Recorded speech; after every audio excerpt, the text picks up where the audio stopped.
All right, so I just finished watching this video right here.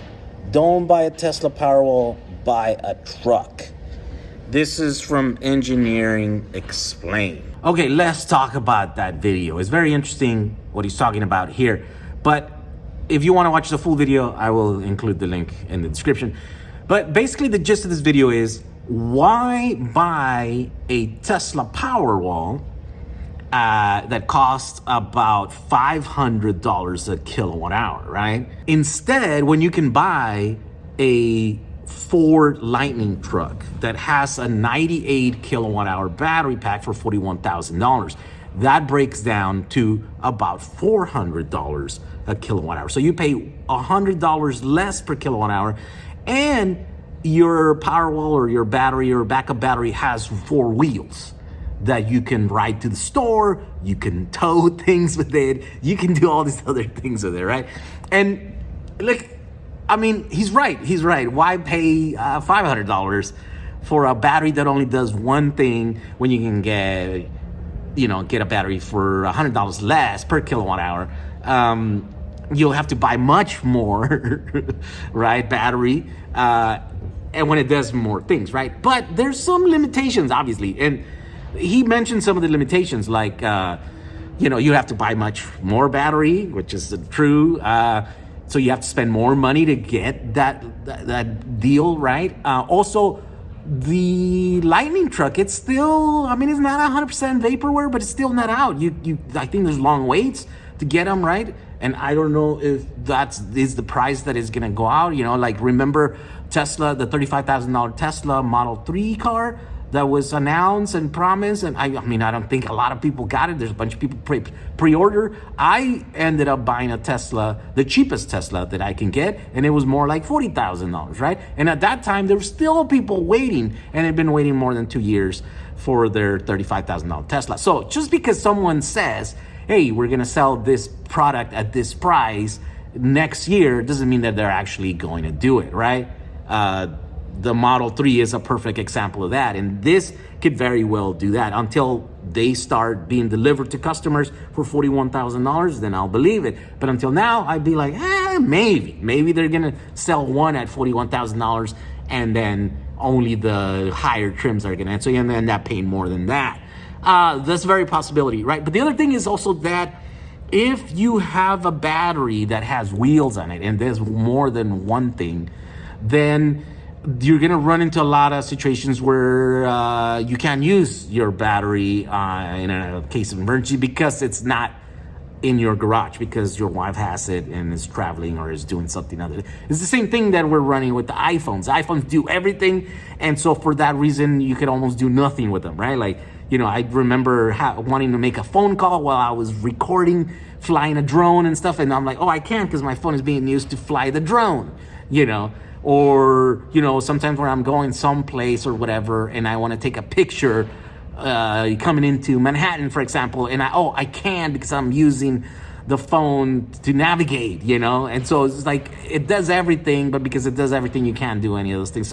So having too many purposes for the one thing, it is kind of productive, right? And so there are those sorts of things, right? But here is the biggest flaw in this video. And by the way, I'm not hating on that guy. I think he's great. Even though he a few years ago, I actually reached out to him and I proposed some collaboration on a video about electric cars. At that time, he wasn't talking about electric cars and he kind of ignored me, right? But, that's how it goes. He's a big YouTuber. I'm a nobody. Whatever. Don't take it personally. I don't take it personally. I'm not hating on him, but here's the biggest problem. Why pay $500 for a Tesla Powerwall, and why pay $400 for a Lightning truck, moving Powerwall, when you can just buy scooter batteries for $100 a kilowatt hour, right? I made this whole channel the last 2 years. I've been making videos on how to repurpose these batteries that are coming out of scooters. And you can build big batteries. By the way, so let's say that you wanted to make a 98 kilowatt hour battery, right? That's a huge battery. How much would it cost you? Well, $100 a kilowatt hour, you're talking about $9,800, right? So you could buy this 98 kilowatt hour using out of these scooter packs, and you still have $30,000 to spare. You can go buy a $30,000 truck, and you get your battery and your truck, and you can use both of them at the same time separately, right? You don't have to like one or the other. Or you could buy all kinds of things, you know, I don't know. It's just, you know, there's all gonna be obviously other costs that come with buying that battery. Like you're gonna have to put them in boxes and connections and put sub panels and stuff. But the same would work with all of these things. The same you would have to do with the Tesla Powerwall, and the same you would have to do with the truck, right? And so those are costs that are on top of just the actual cost of the battery, right? But definitely it's a good thing. It's a real thing. I know I sound like a crazy person saying DIY your battery for storage, your home battery, but there's a lot of us doing it. I see all the batteries leaving my warehouse every day, so therefore, you know, I know that it is happening, right? I don't know. Maybe you have to take everything that I say with a grain of salt, because I'm just a salesperson at this point, just trying to sell you something, right? But no, I mean, look, you can buy batteries from all kinds of sources. You don't have to buy them from me. Just might happen to be really good and aggressively priced, $100 a kilowatt hour, to give you an idea of how low that battery price is. That's what Tesla purposely pays for their batteries, right? This multi-billion-dollar company that are buying the most amount of batteries as anyone else in the planet is paying somewhere, I think somewhere below 100 kilowatt hours, but I don't know the exact number. Let's just say it's $100, right? So even, let's say that, right? So 75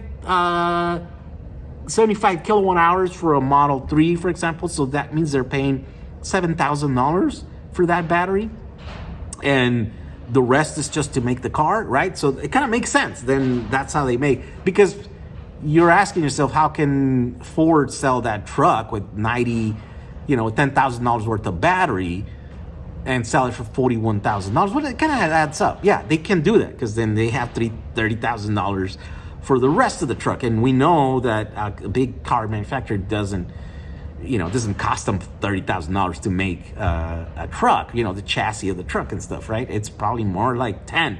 So they're probably spending about $20,000 to manufacture the vehicle, and then they're marking it up 100%, and then they're selling it to you for $40,000. So the prices add up, and maybe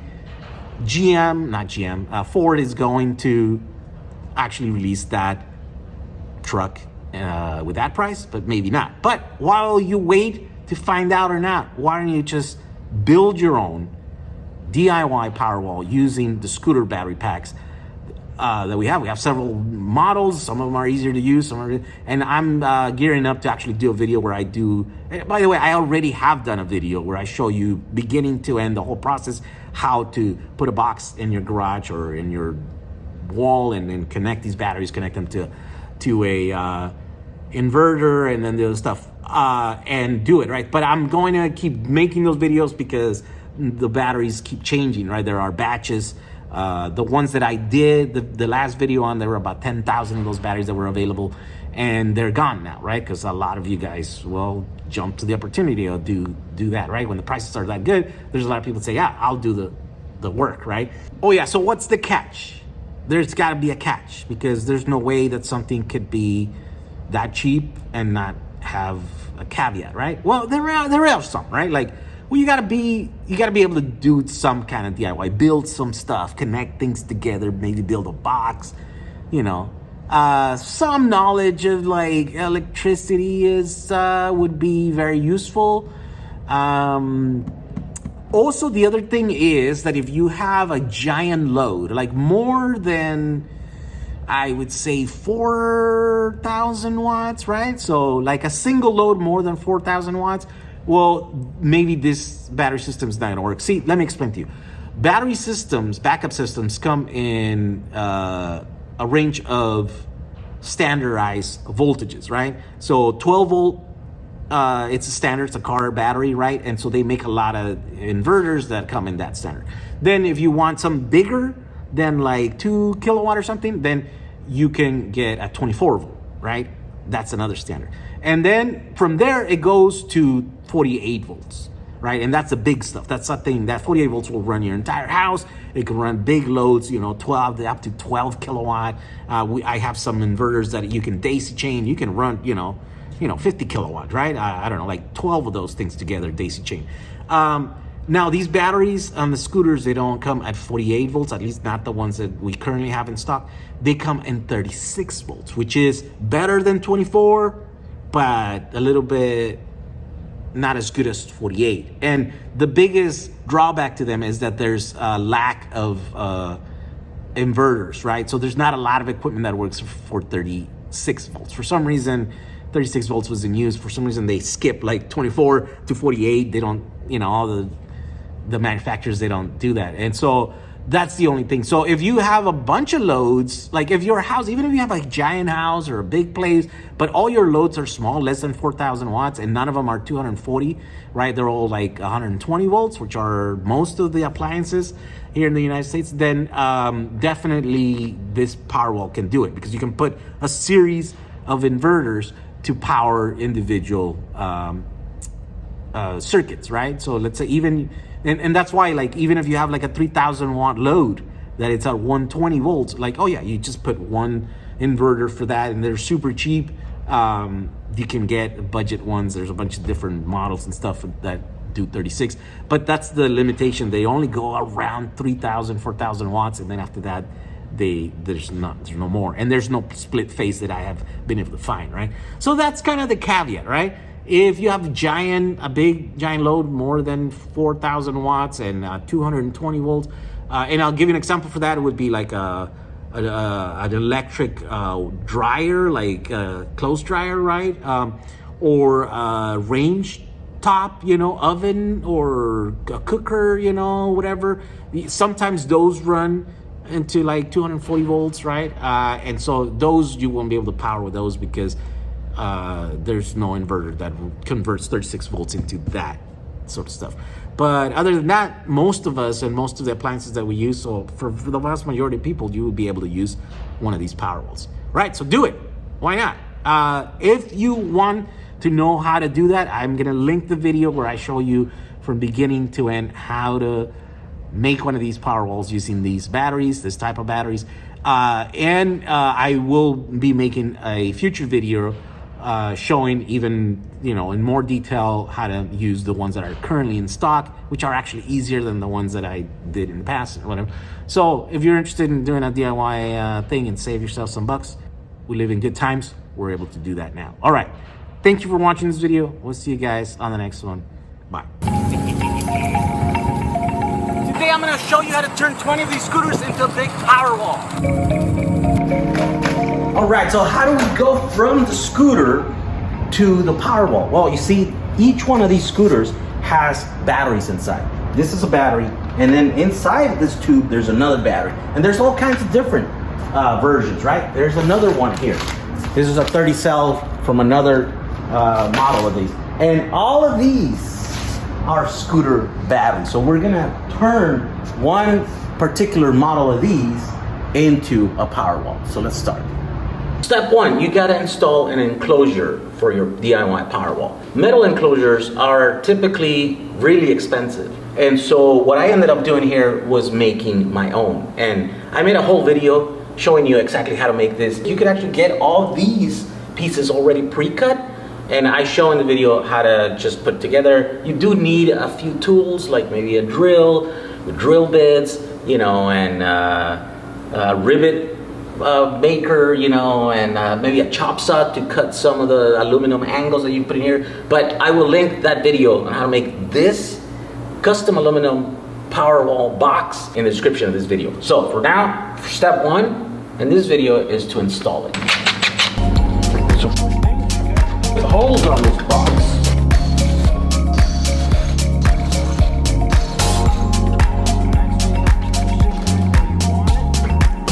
Mark the holes.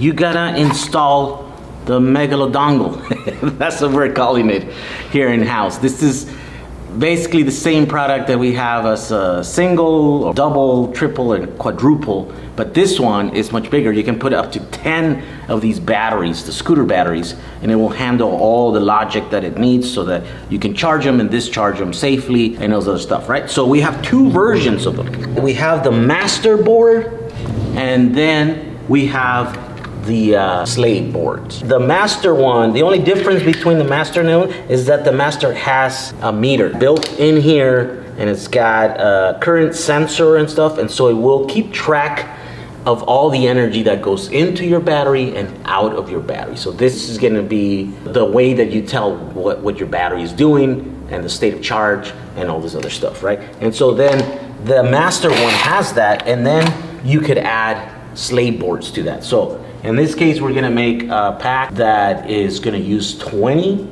of these scooter batteries, right? So we need 2 of them, right? And so in order to add a second one, we made this little board right here that will just bridges one to the other one and connect.